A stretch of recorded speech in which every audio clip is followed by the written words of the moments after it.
Patala whātu atamua lau Samoa Entertainment TV mai apia nei ko iaso.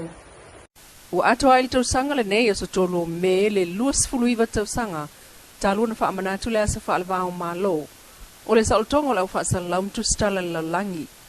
E whaamanatu fo'i e vasenga o lau whaasala mo le asosio tu stala I Samoa le JOAS, the Journalist Association of Samoa. O le mautau ave o le tausanga lua o lua, o la veia o le ngā luenga whaatu stala I taimi of sota inga whaona po nei. O le aso tolu o meeta si vai vatolun wha mao ni ai el fono awawa malo au whaatasi, le nei aso wha manatu, ma pāti pati ai el au whaasala laule sa oltonga e whaali sa olo toila ngona, ai o se taimi e alo ia maa mana I ai tu stala wa maali liu, ma la tau o lo whaawa wina le au onanga. I le sa wai o Samoa mo o mai le nei vai tau o tamai whaona po nei, le digital era, le sa oltonga o whaamtalanga ma le mana o miai o na sa oloto fo il whaongai no so ta inga televavi, ai mai se ile tau mawhai le laulangi te atu, ile wha mai o COVID-19 fluiva. Na sa no ai le prestene o le JOAS le sunga langi kirasoma. O wha amtalanga ia tunu tem kalasi ile ngata ina o se aia wha taua. Ai au ngata le teimi wha penei, wha atasi ai, male to mai wha ona pone e tu atu iai mafsota inga televave, o wha awala mai ai le tele o wha amtalanga mwhai ngofi ai, o na whai wha asalaunga. Hei tai. O le sauloto ai o whaamtalanga I lunga so ta inga telewa vave, o iei fo I ona pona ia I le aia ina lea e le malo o whaasala launga. O mōli mau mai isi e tunuu, e siaki mua lava e le malo ala to whaasala launga pe whaatontonu foi. Ma whai nai loa le sotanga le le vaotanga talau tele mwhaamtalanga maua. Nana lata iai utatua tunuu ina wangia le malo taluai, le tapuni o le Facebook, le sili ona whaongai Samoa tangata lau tele mai o le tasi ala whaasalalau e mauai whaamtalanga. Sau noa Miss Kirsoma, o nā la veia mai le malo e a awhiai le saolotonga e whaali e manatu ma le ngā lue ngā tu stala. Na mata I tū lava ngā lue ngā lau whaasalalau temil palo te tele taluai, ma whaale tonu na muli mai ai. Sa la mati ai ngā lue ngā tu stala peitai, e sili ato na o ngā awhianga o tu stala isi e tunuu, whaatusa I Samoa nei. O sa umalava I whenga iei malu I tau o ngā ruenga I awala o maua ai whaamtalanga peitai.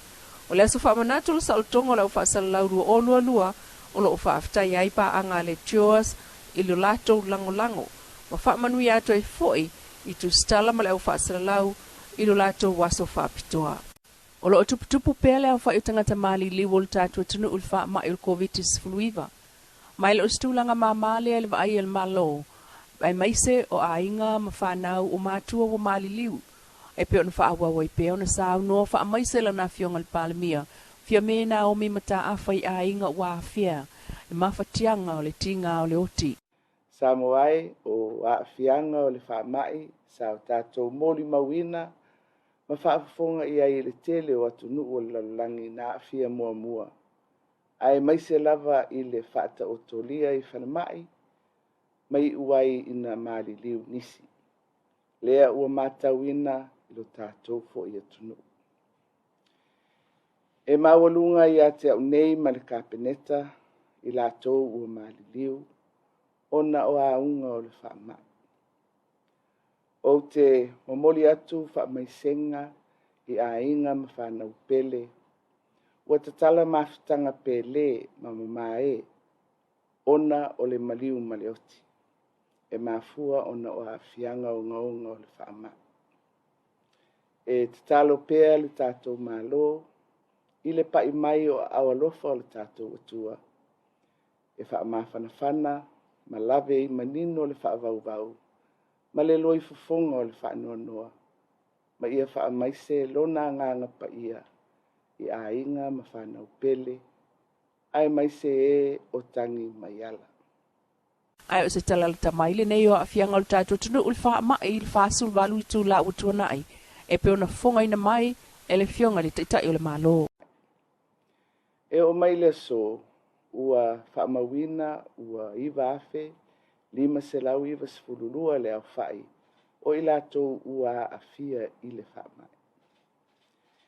E fitu sifuru tolu I latou na malanga mai tutono o le tunuu, ma maua ai suenga ua afia I le whaamai. Ai iwa afe 5 selau sifuru iwa I latou ua afia I tutonu o le atunu, talu ona sao I tua le whaamai.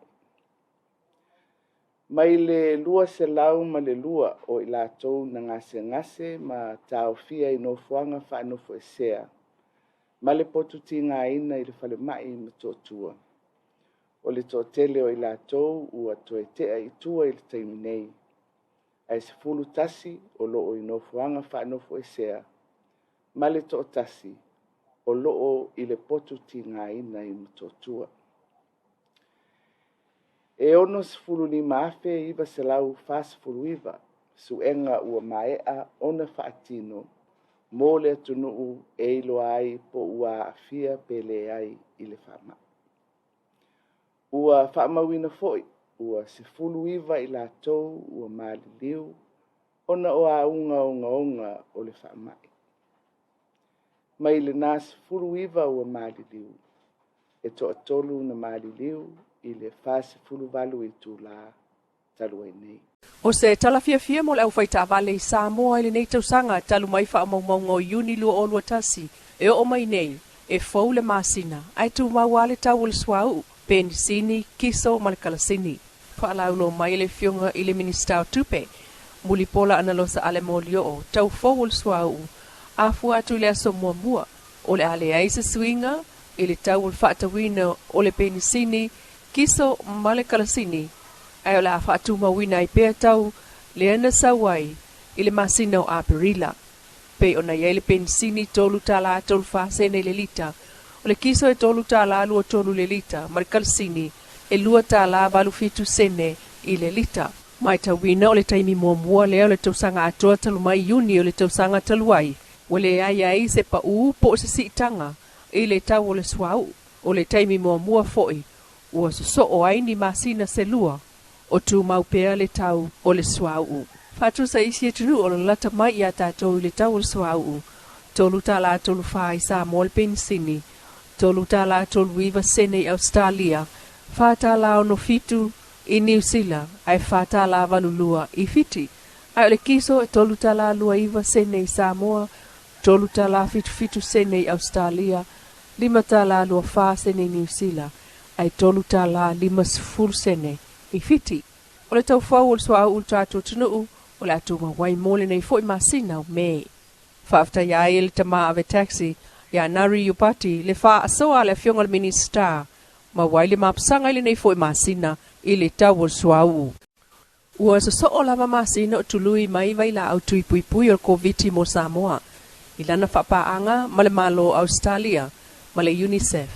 E whaasfulu a fe iwa se lau isi tui o le Pfizer, lena taunu umai le asulusul whao aperila I ese mai, I le fitus flua fe lua se lau taunu ul masina o mati. O le isi lea ta ua o le vaya sa whaapitoa mo tuinga, e wha mautino ai ua whaitui pui e pe o le misela, rubella, ma le hepatitis B. E le ai a se si puinga. Ua wha maunia, ma sa I ringa wha sa enisi. E tu sa mal tui pui. Fa sa o ina so I fua mal fa mai ni. Wala nau fa ia e hola. Wa e tato wa ia re se ri fa de tinga ale me ala fa ia le e ta fon fa putul malas. So soni o I lo tino pe na e ta wo hoi. Inu le vai. Ya sui le vai ti polo. O le o pula le mo senga ia wa fa tau solo. Se so soni ia te fai nuinu lo tino, ia malosi lo tino, ia malosi lo tu atu pui. Ia malatalo I le atu e fa atole mai. Ia le tau matu tau nonga le o ia. O le au penga siri lava lea e te atuai wha mai, mo le wha sao ina o tātou a inga mai e pele ia I tātou o le tui pui. Mai o se wha malo lea, le sui komsino Australia Barry Patterson, Ile mtanga aluenga le soifua malolo ina sa mo le ngā aluenga fita o whianga iei malatou. Taluai o na pisi I al wha ma itua, mana o mia lava le whai o tui pui lona tolu po le posta e pui ai Samoa. O la tale fitus fulua whetangata o uman whai o la tui lona tolu. Ai le atua se masina talu na amatal whainga o postas. O le posta e lesi lea o penga wha au popo e te atua I wha mai. Pe pui mai e fo o tātou tangata. mai fa mai male maliu e pe ona tala no ai Mr. Stanza o umalo na ia fo itui fa tasiai male faita wafe o Samoa le wo ino fanga o fai ei tuinga mo la to tuilo na tolu o la to posta le fa au tu fo iai vai la au fo ia o taunu toe fava ia solo toe na lo leo le tu malo nganga i fo mongo numero 2 ilana palo tala ititi o le tala ta mai le sui o le tu malo o lo tapena e alu le palota o le afa ala ilo alo ia ilo na sui i se taimila ta mai le vanga fa upfa le fas pol fa tu le tu Samoa watasi le u fa mautino mai le batu le lang le vanga fa upfa ia te ia o le tasi fo ile o ta mali i sa ta umafai e alu le palota tele o apelila o te sanga talwai peita o le meto tia le fas il palota tele lu o lu tasi ia tasi le tu malo tasi lo na suito va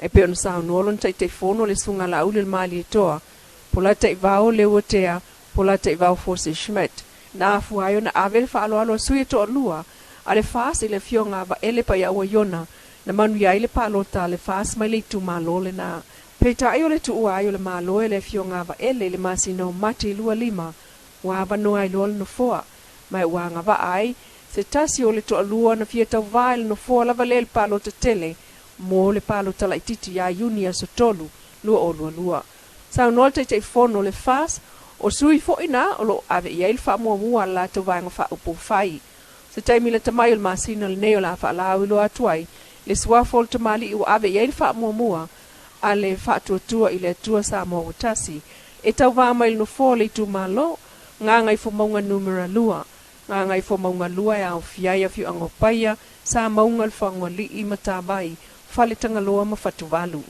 Lo Samoa Entertainment TV mai pia mas wha popo ngai lea soa taeao i lea loko le tua ai wha soifua.